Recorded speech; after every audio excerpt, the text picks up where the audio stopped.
Ce podcast signé Bubble vous est offert par OBaby, la marque universelle, innovante et pédagogique qui entoure les parents et accompagne les tout-petits pour leurs premiers pas dans la vie. Une marque soucieuse de leur bien-être et de leur planète. Comment ?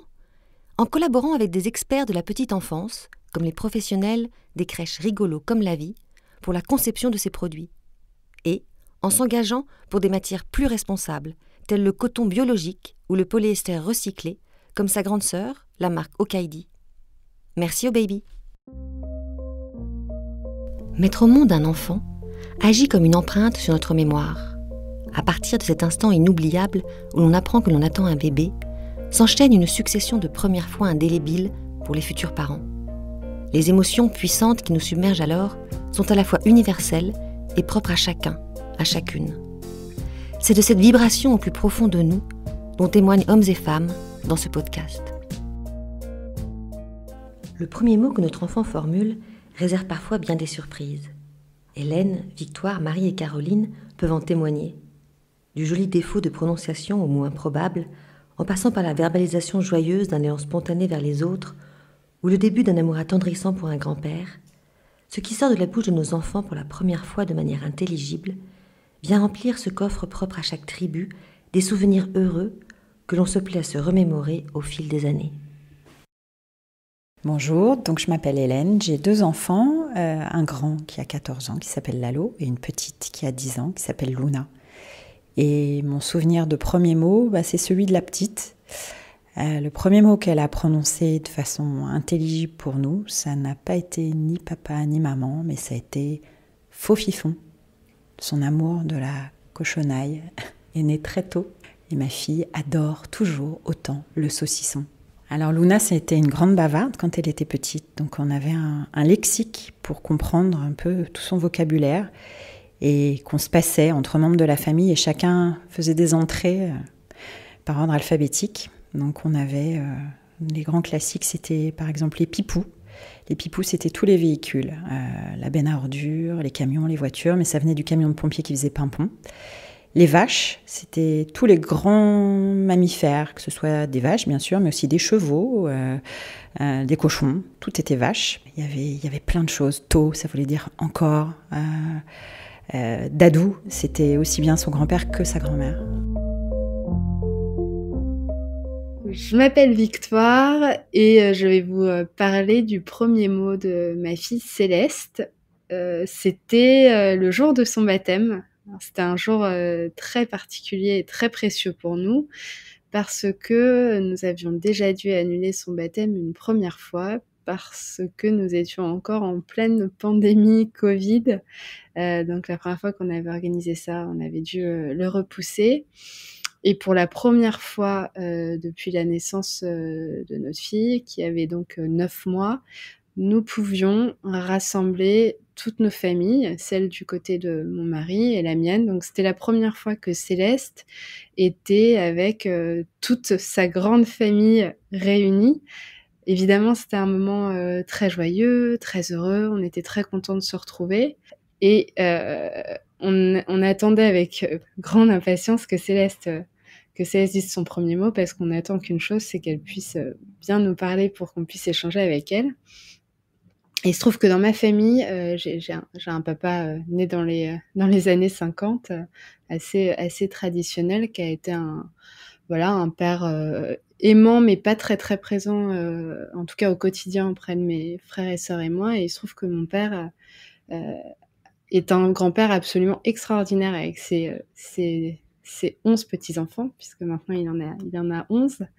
Et que tous les petits-enfants ont toujours créé un lien très très fort avec lui. Et je m'étais demandé quand j'étais enceinte si Céleste créerait ce même genre de lien. Et il se trouve que le jour de son baptême, Céleste a dit son premier mot à son grand-père, donc à mon père, avec toute la famille dans le salon. Mon papa partait et quittait le baptême, et il lui a dit au revoir Céleste, et elle lui a répondu au revoir. C'était un très beau moment parce que je suis contente que finalement elle crée ce lien avec mon père, qui est un grand-père absolument fantastique pour ses petits-enfants. Et puis j'étais contente qu'elle dise son premier mot devant toute la famille, devant mes beaux-parents, devant son arrière-grand-père. Et puis j'étais très contente aussi que ce soit au revoir, parce que c'est des mots de politesse pour moi, donc ça voulait dire qu'elle avait appris le fait que quand quelqu'un partait, on lui disait au revoir, et on espérait se revoir et se retrouver plus tard. Je m'appelle Marie et j'ai 2 enfants, Lou qui a 14 ans, un garçon, et sa grande sœur Lydie qui a 16 ans. Le premier mot que Lou a prononcé et qui lui reste encore jusqu'à aujourd'hui, c'est copain Lou, qu'il associait à tous les enfants qu'il croisait dans la rue, au parc, à l'école. Voilà, c'était que des copains loups, et il se précipitait vers eux en criant copain loup, copain loup. Voilà, et ça nous a marqué au point qu'aujourd'hui encore, quand il reçoit quelques amis à la maison, on le charrie bien volontiers en lui rappelant qu'encore aujourd'hui, il a plein de copains loups. Et voilà, que c'est bien sympa, ça nous a bien marqué. Un autre point assez drôle, c'était sa façon de prononcer les U en OU. Et comme un des premiers mots également, c'était la répétition du mot zut, qu'il devait avoir entendu plusieurs fois, et qui s'était du coup transformé en zout. Et en cas de contrariété, voilà, c'était tout de suite oh, zout, c'est noul. Et tout était zout, c'est noul quand ça lui convenait pas. Et ça aussi, ça nous a donné l'occasion de lui donner des petits surnoms rigolos comme Lou do Brasil, qui l'ont suivi aussi un petit moment jusqu'à que cette prononciation disparaisse. Bonjour, je suis Caroline Colombier, la maman de 4 enfants qui sont grands maintenant, mais tout petits, j'ai gardé quelques souvenirs assez rigolos de leurs premiers mots. La grande, on était des parents qui voulaient la faire grandir trop vite, du coup on lui apprenait à répéter après nous, donc ses premiers mots, ça a été forcément des noms d'animaux, c'était très mignon. Et la deuxième, au contraire, elle a eu quelques petits déboires, elle est née très vite, elle était assez casse-cou, elle a eu le bras plâtré à 1 an. Elle était très marrante et quand elle a commencé à parler, on a vite repéré un petit défaut d'élocution où elle confondait les T et les F. Ses premiers mots, c'était notamment les étoiles, qu'elle prononçait les éfoiles. C'était très mignon. Et quand elle demandait à aller aux toilettes, elle disait qu'elle partait aux foualettes. Du coup, on avait bien compris qu'il faudrait passer par certainement quelques séances d'orthophonistes, mais on trouvait ça tellement mignon qu'on n'a pas cherché à la corriger immédiatement. C'était un petit souvenir qu'on garde encore aujourd'hui et que ses frères et sœurs ont plaisir à lui rappeler.